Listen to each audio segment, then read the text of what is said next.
Hello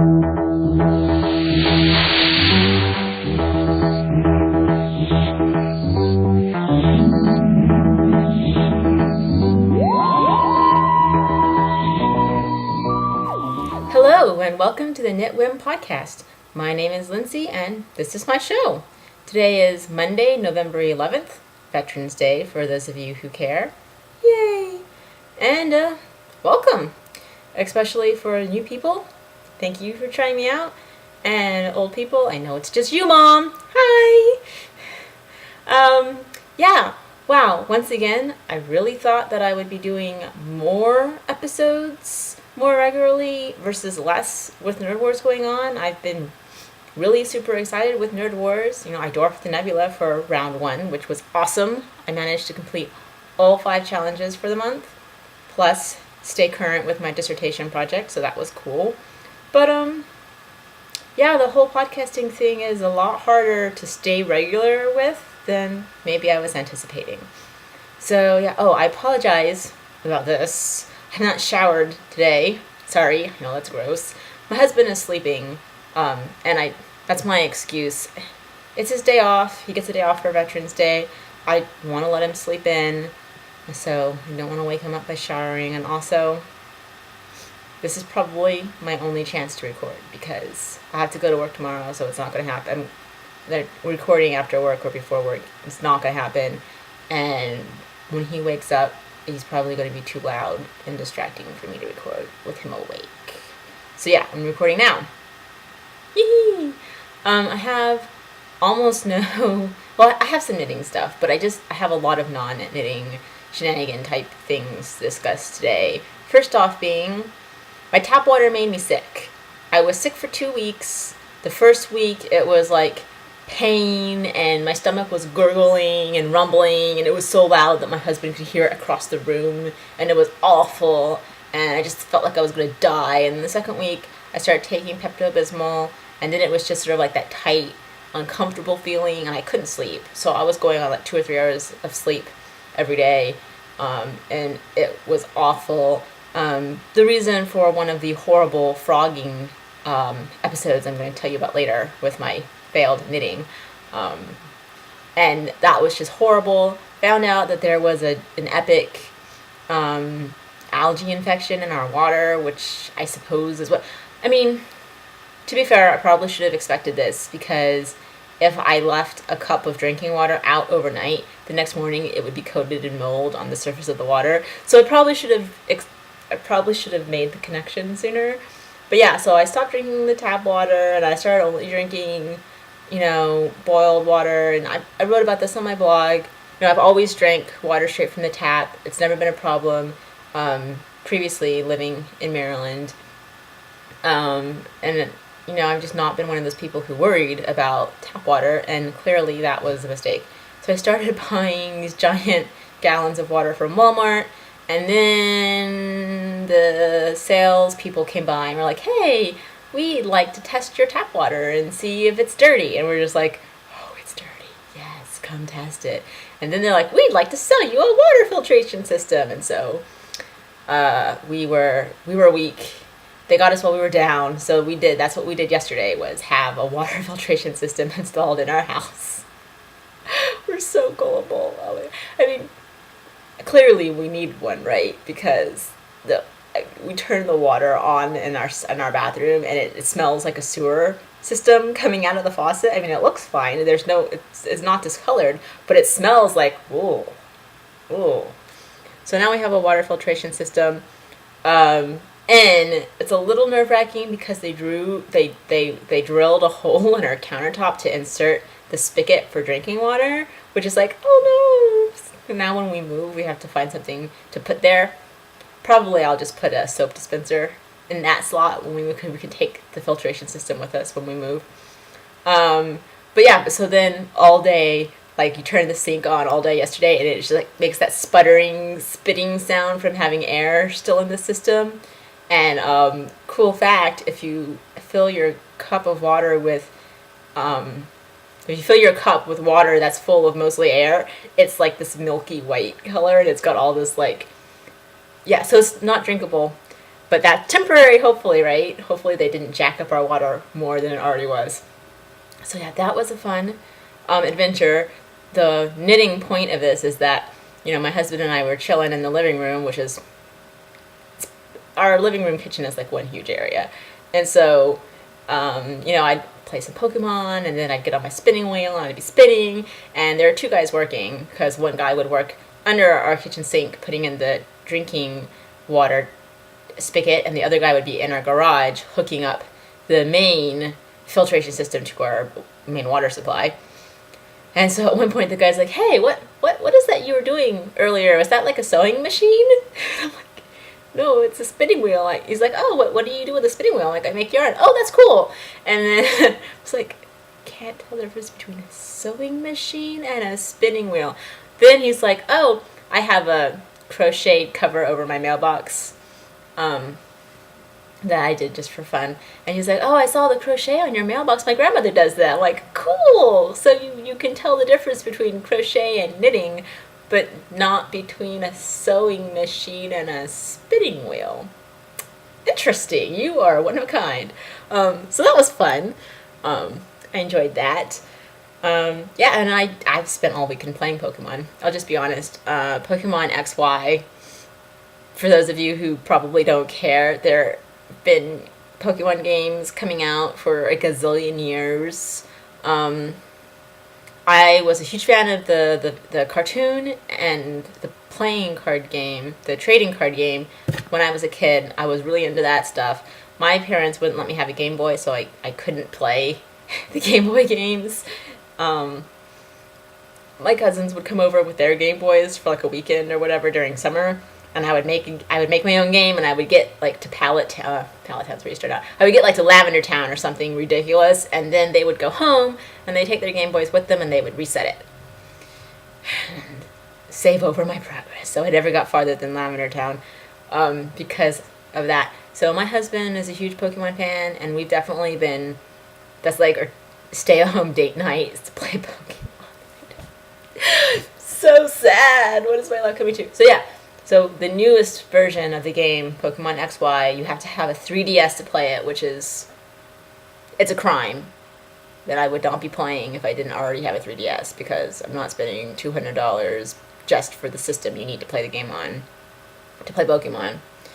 But it's a lot of fun, and I've been enjoying it. I already beat the Elite Four, and now I'm happily wandering around trying to get all the Pokemon for the Pokedex. The whole gotta catch them all.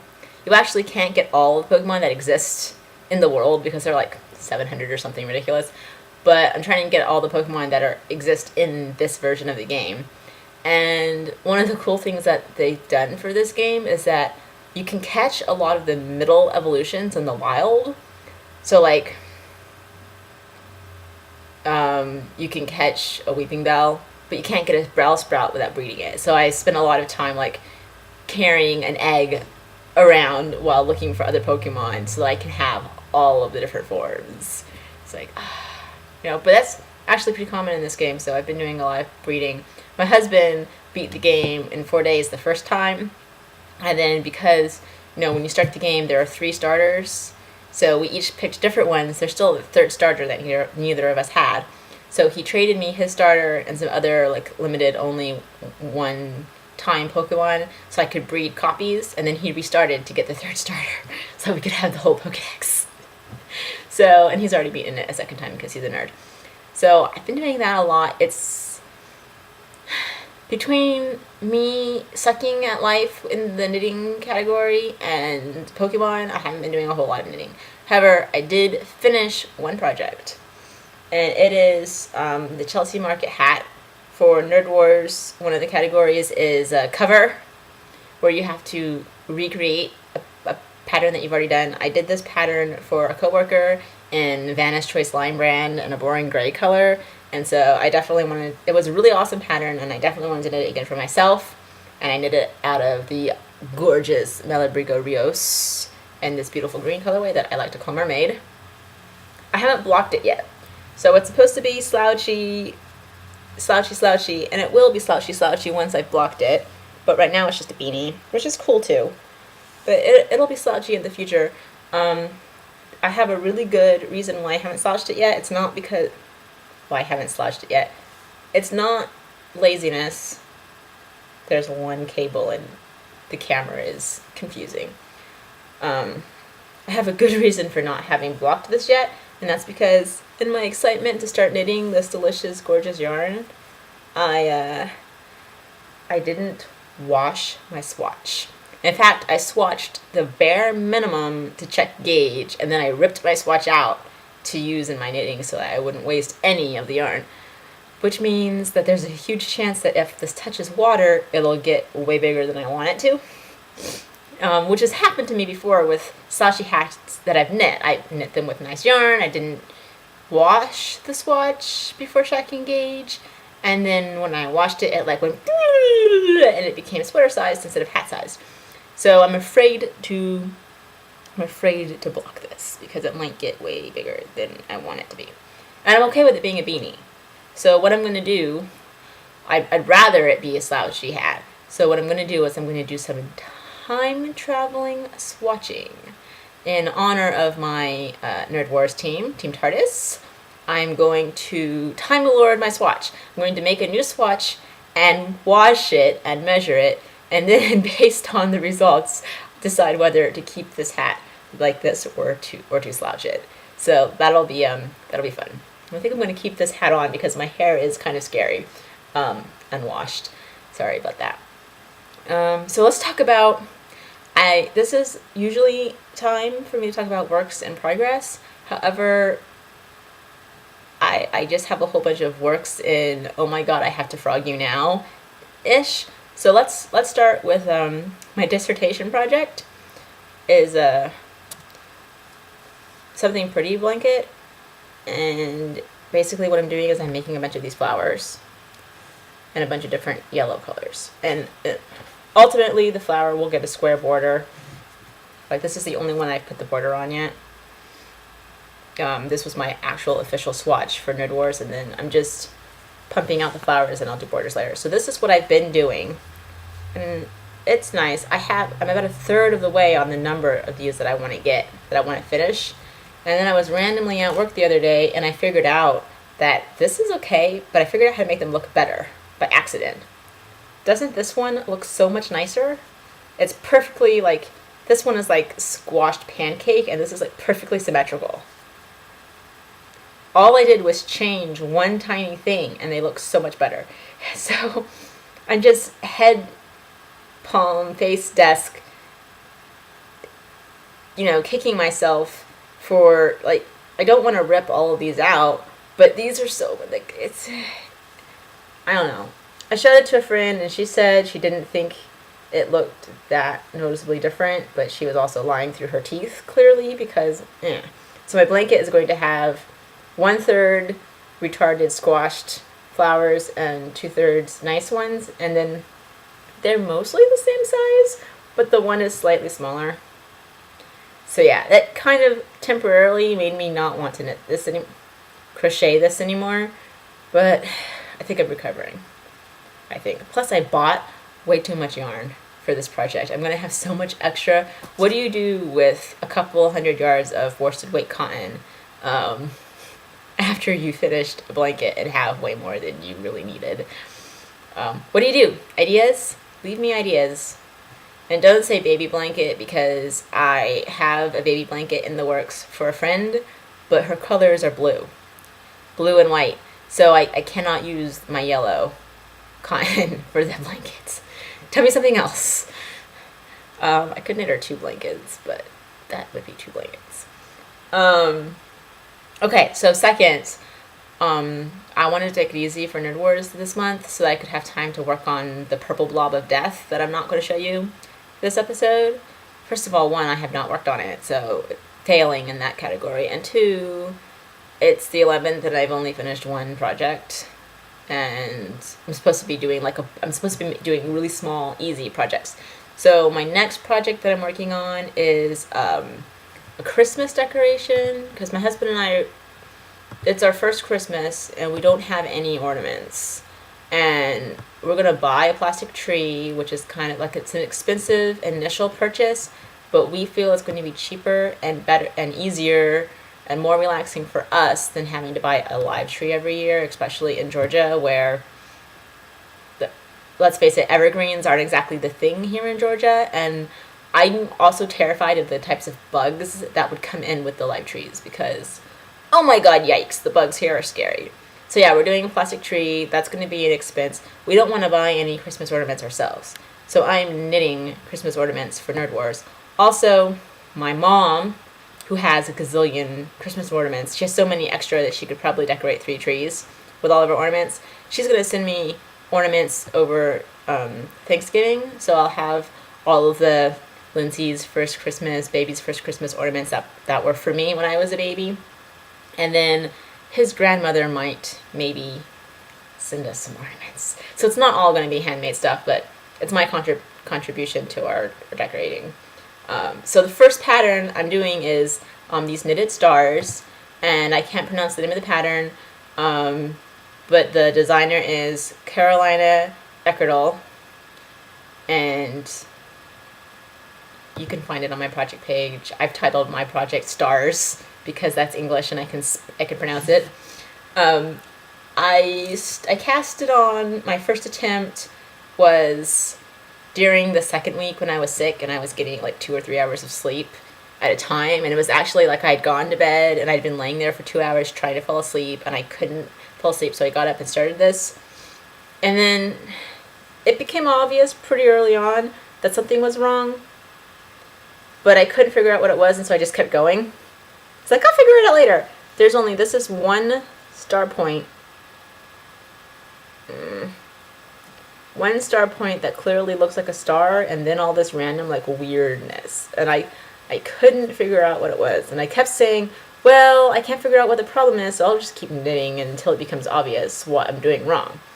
And it wasn't. And so then yesterday, I had this splitting headache, and I was trying to knit this while watching football, and I was just like, duh, this is stupid, I'm going to start over.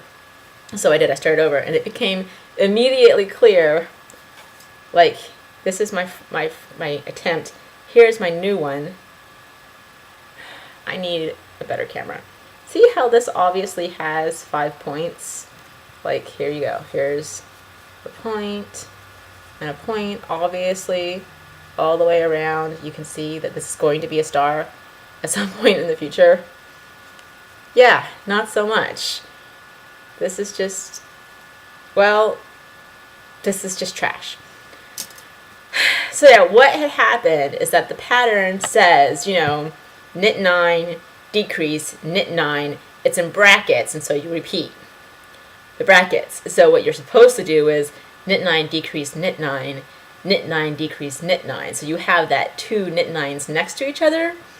I had been doing knit 9, decrease, knit 9, decrease over and over again. So I was doubling the number of decreases that you were supposed to do and creating way more points than you're supposed to have. And they weren't lining up because that's not how the pattern works. So I'd always end up with a weird number of extra stitches at the end. I'm like, why? And because I was delirious from lack of sleep, the red flags didn't register in my head. I was just like, this just probably doesn't mean anything. I'll just keep going. The stitches don't have to add up at the end. So yeah, so I've already finished the first side. Now this pattern is really cool. So when you cast this pattern on, what you do is you start on the outside and you slowly decrease to the center. And so if you're paying attention, I've just said that I just cast off before starting this episode, and here's the tail. I wove in the center of the star, and so you might be wondering, if you just cast off, why do you clearly have a whole bunch of live stitches on a cable? That's because the pattern has 2 possible options for casting this on. The first one is you cast on 105 stitches and you get to this point, and then you pick up stitches all along the edge. Because it's a 3D star, you're going to stuff it. You pick up stitches all along the edge and then knit basically the same pattern on the other side so that you have 2 sides and you stuff it. I don't like picking up stitches. So the second option is you do a provisional cast on and you have all these live stitches. And what I did was, rather than using waste yarn, you use 2 2 double pointed needles, and you use the spare cable as the waist yarn so that it's just already on a cable instead of having to do that extra step of taking it off waist yarn. So anyway, yeah, that's cool. So it's already on 5 stitches, and I just get to basically do the same thing I just did on these stitches, and then I'll have a star. In theory, assuming I don't manage to screw it up. And I want to do, in order to submit this to Nerd Wars, I want to do like 3 of these. And so this took me, I did this morning, so this took me maybe 2 hours to do this. And I want to do 3, and then Team TARDIS has a bunch of mini games that they do just within their own group. And one of them this month, the knit along last month, was hats.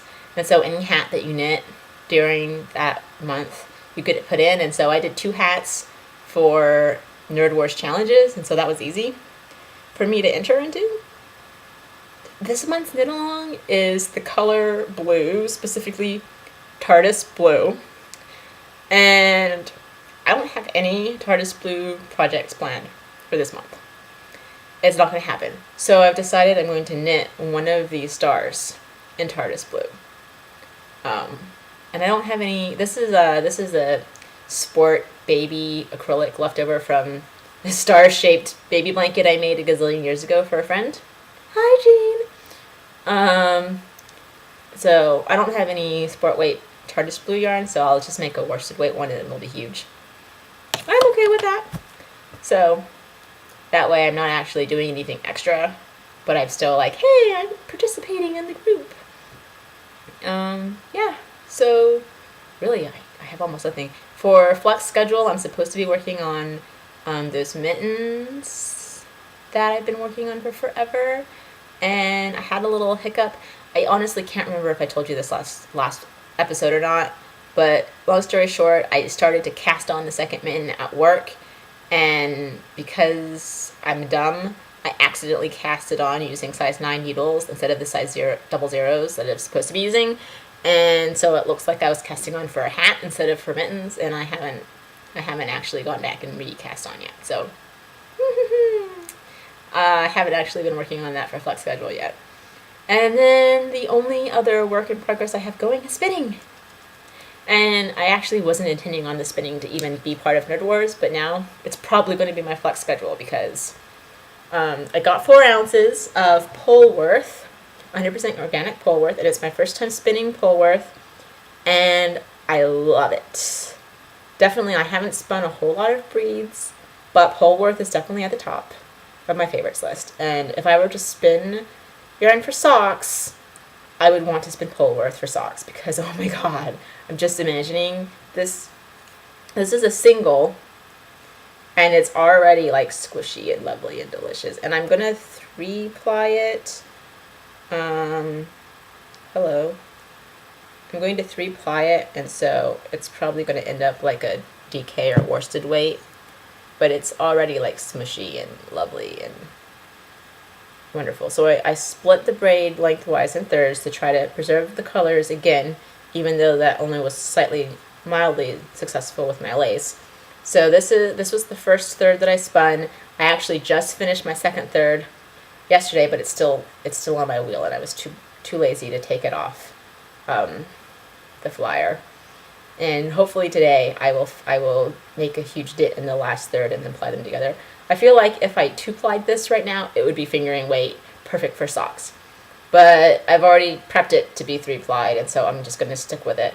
I'm still working on being able to control what weight I get based on the thickness.